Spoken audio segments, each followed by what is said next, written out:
السلام علیکم ناظرین، میں طارق اسماعیل ساگر آپ کی خدمت میں کچھ نئی گزارشات کے ساتھ۔ ناظرین، انسان کتنا ہی خود اعتماد ہو، کتنا ہی عقل مند ہو اور کتنے ہی دعوے کرتا پھرے، اس کی حقیقت کیا ہے، اس کی اوقات کیا ہے، یہ اللہ تعالیٰ انسانوں کو دکھائی دیتا ہے، کیونکہ بہرحال اللہ نے اپنی حکمت کو غالب کرنا ہوتا ہے۔ انسان کا غلبہ اللہ ایک حد تک ہی برداشت کرتا ہے، اس سے آگے نہیں کرتا۔ بات یہ نہیں کہ پاکستان میں پہلی مرتبہ آٹے کا کرائسس پیدا ہوا ہے، چینی کا ہوا ہے، یا سبزیوں کا ہوا ہے، یا کھانے کی چیزوں کا ہوا ہے، پینے کی چیزوں کا ہوا ہے۔ ماضی میں بھی ایسا ہی ہوتا رہا ہے، لیکن ماضی کا اور حال کا ایک فرق ہے۔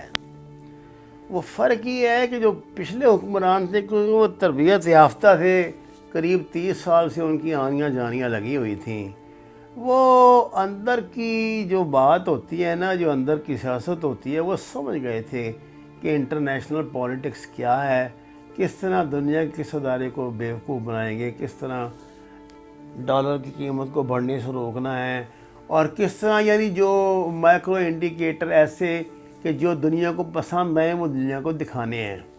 اسحاق ڈار پر حکومت تو یہ الزام لگاتی ہے کہ انہوں نے یہ ڈالر کی قیمت کو مصنوعی طور پہ روکا ہوا تھا، لیکن آپ اندازہ کریں کہ اس بندے نے اگر ڈالر کی قیمت کو روکا ہوا تو مہنگائی کو بھی تو کنٹرول کیا ہوا تھا۔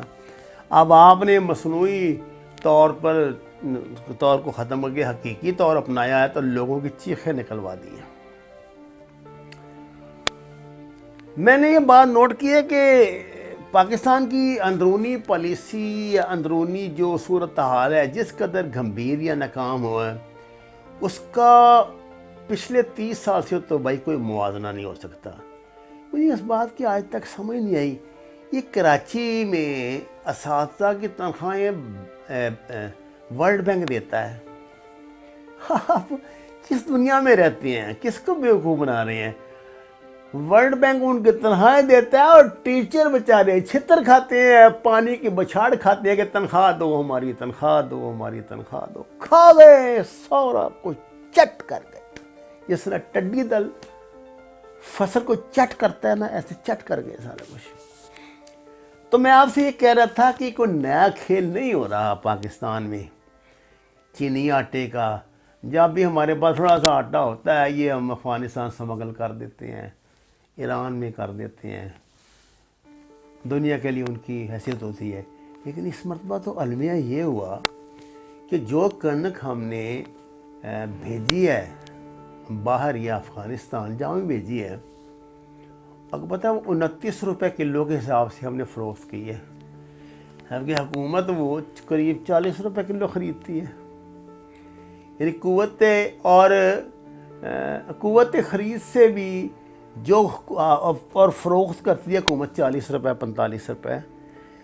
تو کیسا یہ بزنس ہے کہ محض ایک دو لوگوں کو کی ہوس پوری کرنے کے لیے آپ نے 21 روپے وہ 29 روپے میں بیچ دی، جو آپ اپنے عوام کے پاس 40-45 روپے میں بیچ رہے تھے۔ کچھ سمجھ نہیں آتا، انسان ہوس میں اندھا ہو کے۔ اور مجھے یہ علم ہوا ہے، میں نام لے کے خواہ آپ کو پریشان نہیں کرنا چاہتا، کہ جن صاحب نے یہ دھندا کیا ہے وہ کھرب پتی ہیں، ان کے لیے یہ سینکڑوں روپے، یہ 29-30 روپے من چیزیں کوئی حیثیت نہیں رکھتی۔ لیکن جو اللہ نے انسان کی نیچر بیان کیا نا کہ الحاکم التکاثر حتی زرتم القبر، یہ قبر کے کنارے بھی پہنچ جائے اس کی ہوس نہیں ختم ہوتی۔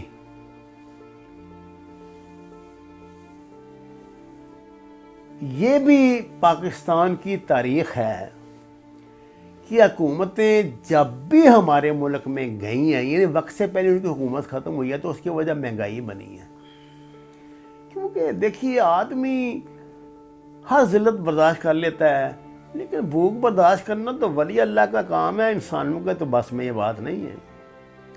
کون 100 روپے کلو چینی لے گا اور کون 70-80 روپے کلو آٹا لے گا، وہ بھی لائن میں لگ کے ذلیل ہو کے، اور وہ صحت بخش آٹا بھی نہیں ہے۔ اس آٹے کی پکی ہوئی جو تندور کی روٹی ہے، کبھی آپ نے کھا کے دیکھی ہے؟ یہ صورتحال کپتان کے علم میں ہے۔ کپتان جانتا ہے کہ اس وقت پاکستان میں جو سفید پوش طبقہ ہے وہ دن رات بد دعاؤں اور گالیوں سے ہی سلسلہ چلا رہا ہے۔ وہ جواب میں وہ بیچارہ کیا جو یہ حکمت عملی تیار کرتے ہیں، جو یہ پالیسیاں بناتے ہیں، انہوں نے کہا کہ ٹھیک ہے جی، ان کو نا آپ اپنی بین الاقوامی کامیابی کو طرف لگائے رکھو جی۔ میں نے جی یہ شوکت خانم بنایا تھا، میں نے نمل یونیورسٹی بنائی تھی، میں نے یہ کیا تھا، میں نے وہ کیا تھا، وہ یو این او میں جناب کپتان نے تقریر کی، وہ جناب وہ ٹرمپ سے ملاقات کی۔ اب آپ ڈیوس تشریف لے گئے ہیں تو وہاں پھر آپ نے ٹرمپ سے ملاقات کی ہے، اور صدر ٹرمپ کا بیان آیا ہے کہ امریکہ پاکستان اور انڈیا کے درمیان موجود مسئلہ کشمیر طے کروانے کے لیے تیار ہے، یعنی اس میں وہ منصف کا کردار ادا کر سکتا ہے، یا آپ کہہ سکتے ہیں کہ مصالحت کا کنندہ کا کردار ادا کر سکتا ہے۔ لیکن اندر کی ایک خبر اور بھی ہے، سارے اس طرح کے 3 4 5 لالچ اور بھی خان صاحب کو دیے گئے ہیں، جس میں آئی ہے فیٹف سے جان چھڑوانا، آج کل چل رہی ہے نا فیٹف کی، پھر جس میں آئی ایم ایف سے جان چھڑوانا، اس میں قرضوں کی معافی اور 2-3 اور ایٹمیں ہیں۔ اور جواب میں کیا کہا گیا ہے؟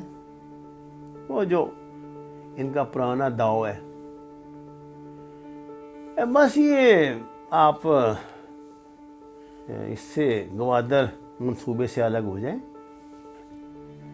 اس کو کول ڈاؤن کر دیں، روک دیں، سی پیک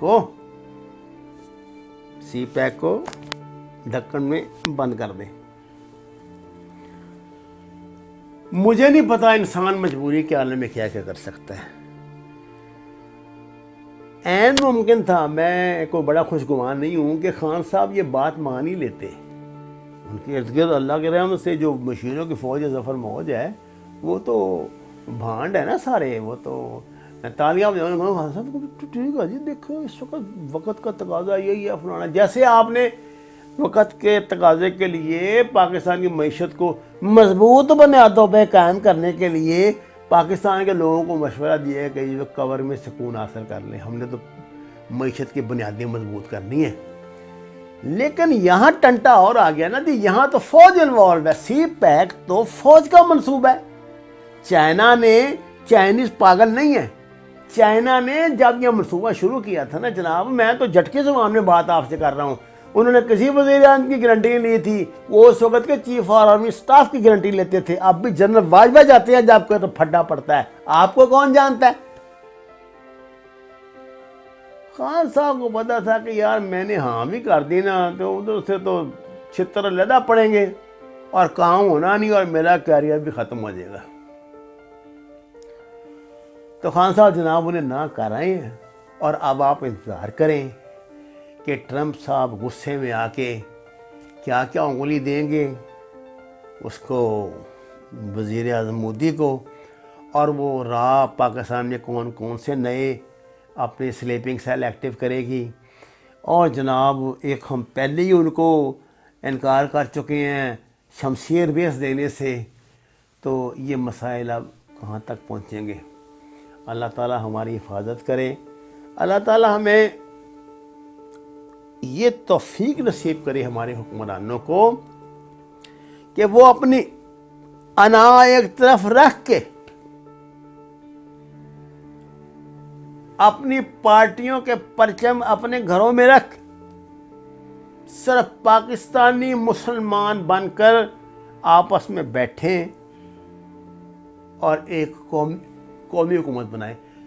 شاید آپ کو میری بات عجیب لگے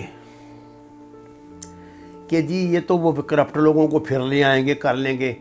یار اگر بندے میں تھوڑی حیا ہونا تو اب یہ لفظ چھوڑنا چاہیے.